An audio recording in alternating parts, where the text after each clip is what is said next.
I used to be an anti-Zionist, and by default, that made me an anti-Semite. I didn't grow up knowing any Jewish people.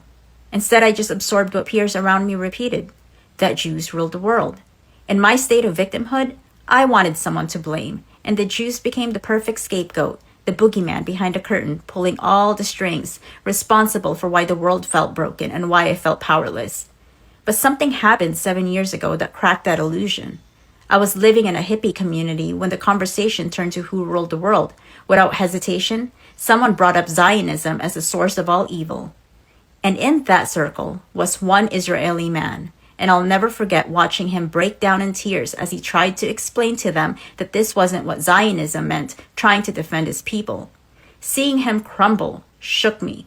I stood frozen because an accepted truth was being challenged in front of me for the first time. I realized I no longer knew what was true.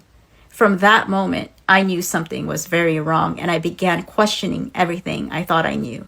I started researching the history of Zionism and the creation of Israel. I revisited the sources I once trusted and discovered they were actually white supremacist websites.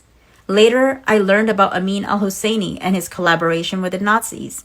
The history of the Arab-Nazi alliances opened my eyes to how Nazi and Islamist ideologies intertwined to fuel wars against the Jewish state with the goal to annihilate them. Fast forward to October 7th, seeing the world's reaction against the Jewish people helped me understand how the Holocaust happened. But looking deeper, I realized this was not just about racism. It is a collective spiritual disease. I saw that the Jewish people seemed to trigger humanity's darkest shadows. Going to Israel a couple of times reinforced this. I saw with my own eyes the goodness Jewish people bring to the world. They were not the distorted images I had once believed. They were grounded, real, present, living in a way many of us have forgotten. What struck me the most was how every person looked me directly in the eyes, something I rarely experienced in the West in many years of traveling around the world. There is more to the story, but this is the heart of it.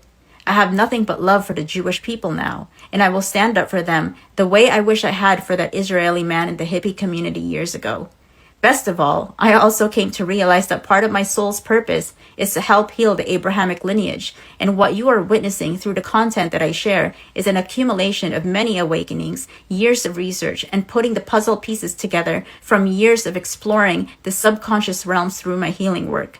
And I know I'm not alone. There are others like me who can see through the repeated lies, the deceptions, and the truth inversion.